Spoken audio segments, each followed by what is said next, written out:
of the opinion that The Last of Us 2 didn't even need to happen, let alone a part 3, but it looks like part 3 is not going to happen, most likely. Let's go ahead and dive into this video and talk about it. According to Neil Druckmann in this interview with Variety, okay, so I already feel like he's kind of checked out anyway, given what we've seen with him, what he's talked about with even the TV show, which I did catch some flack and got some backlash for my opinions on the TV show because I think the TV show was overrated. I don't think it was terrible. I don't think it was abysmal, but I think it was extremely overrated, and I much prefer the story from the game. So if I wanted to see the Last of Us story, I would rather just play the game again. But honestly, I kind of don't even really have a desire to do that. Everything that Neil Druckmann has been doing with The Last of Us and all of that has just made me not even like the first The Last of Us anymore. I think in general that game was kind of overhyped anyway. I know. But here's why. I just think at the time, I think we've got so many cinematic games now that it's just, okay. But at the time, it wasn't as common. So it was like, okay, this is cool because the actual setting, the story, the characters. I mean, Joel, for example, was awesome. And Joel is way cooler in the game than he is in the TV show. But yeah, I probably won't. I honestly probably would never play it again, and that's fine. I did enjoy it when I first played it. All right, so let's go ahead and talk about with what he's talked about with Abby, because for example, Abby in The Last of Us Part 2, this gigantic, hulking, massive, gender ambiguous, supposed to be woman, but looks kind of like a dude character. So when they cast her in The Last of Us Part 2 TV series, and she's not big, and they're like, yo, why isn't she big? I just feel like it's all phoned in. I think it all is. There was like, they even told the cast not to play the game for the first The Last of Us series. They didn't want them to play the game. They made this whole, I don't know. It was just like, they just don't care. He's just getting his check and that's it. So what he said about Abby and why she isn't as big, he's like, oh, well, because in the way she can physically manhandle certain things, that element doesn't play a big role in this version because basically there's more drama and less action. And he's saying, I'm not going to say there's no action here. It's just, again, different priorities and how you approach it. Okay, so is she going to pummel Joel with a golf club or not? I mean, her whole point, that was all cringe. The disrespect to Joel was cringe. But anyway, he just doesn't really seem to care that much. Because I'm just thinking, man, if they were making a TV show off of something I created, I would want there to be some accuracy, especially with the characters I created and I cared about. But I think that it was more so with Neil Druckmann. Obviously, I'm just speculating, but it seems like it was more so about just kind of the message he wanted to send with that game. And in a now scrubbed from the internet interview with a alleged Naughty Dog employee who remained anonymous, the decision supposedly to make the female characters more androgynous in The Last of Us Part 2, because they were, when they had actual physical models that they used who were very womanly, and then they purposefully made them look very androgynous, was supposedly, allegedly, to appease the transgender community, to make men feel better about themselves. Men pretending to be women feel better about themselves because, yeah, they can never look like a woman. So that supposedly was that. I think that was a big, huge part of Abby looking the way she did in general. Let's be real. For a woman to get as jacked as Abby was anyway is very difficult to do.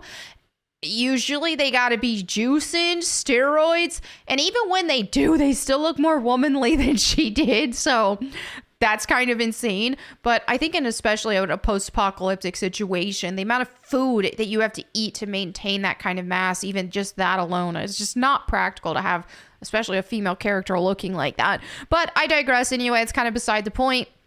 Here in the interview, they asked him about The Last of Us Part 3 because he mentioned The Last of Us Part 2 likely is going to be 2 seasons. He said that Mazin and Druckmann always plan to split part 2 into more than 1 season. They're just not sure how many more there will be. It feels like we've got 1 or 2 more seasons, Mazin says.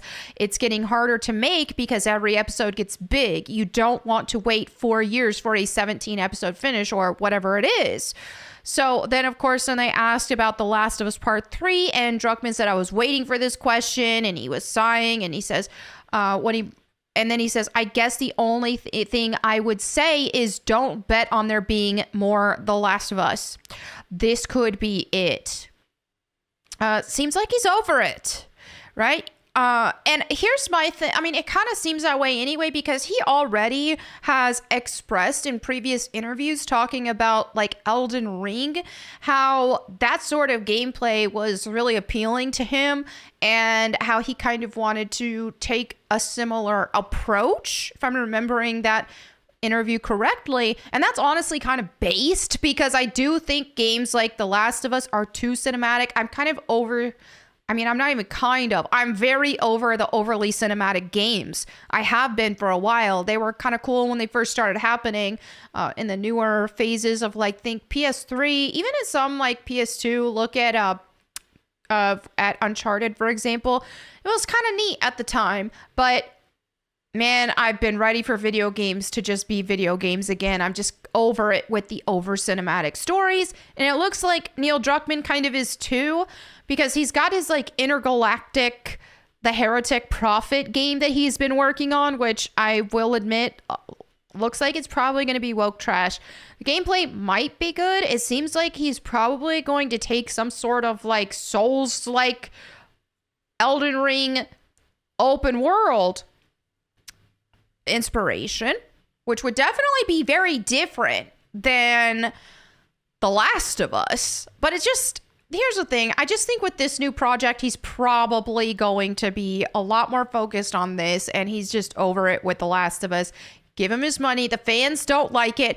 They already inflated the sound of its success. I don't think that The Last of Us Part 2 was nearly as successful as it was portrayed to be, because of the fact that they did have such a massive budget and the fans didn't completely receive it great. Now, there were some people who still loved it. And hey, if you loved it, that's cool.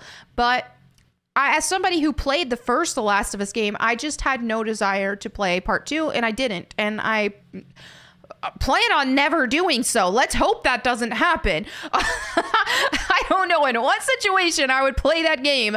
It would definitely not be a good situation, because it's not something I want to play. So yeah, I think he's like, okay, the damage is done. The fans are mad. If he does a Part 3, inevitably the fans are going to be mad again, because if he keeps on adding his stupid woke ideology stuff into it, then the original The Last of Us fans are still going to be upset. If he kind of changes that element, then the Last of Us Part 2 people might be upset. It's just a giant mess. I just don't see how anything good could come from a Last of Us Part 3. And again, those games are way too high budget. This probably is too, though. What is going on with these games with these monumentally massive budgets? I think it's insane. Let video games be video games. Give us some fun cutscenes here and there, but we don't need too many. And we don't need like all of this cutting edge mocap, all this kind of, to me, it's just like, I don't need all that. I just want a fun game. I want video games to be video games. That's why I like the Tomb Raider remasters. It's totally on par with what I like playing lately. Or even if you look at something newer, right, than just remastering an older title, Unicorn Overlord. That's a very modern game, but it's just I've been meaning to make a video about this, but yeah, it's like a strategy game. It's a game that actually is gameplay focused, right?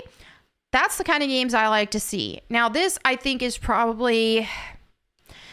We'll see. I think the gameplay possibly could be good, but I have no interest in this because it's just unappealing. It looks boring. The main character looks boring. I don't remember if they actually made this character some sort of fake gender, they, them, or if that was just what a meme on the internet that is actually plausible based off how the character looks, which is crazy because I think the actual model who modeled this character is a beautiful woman, even when she's bald.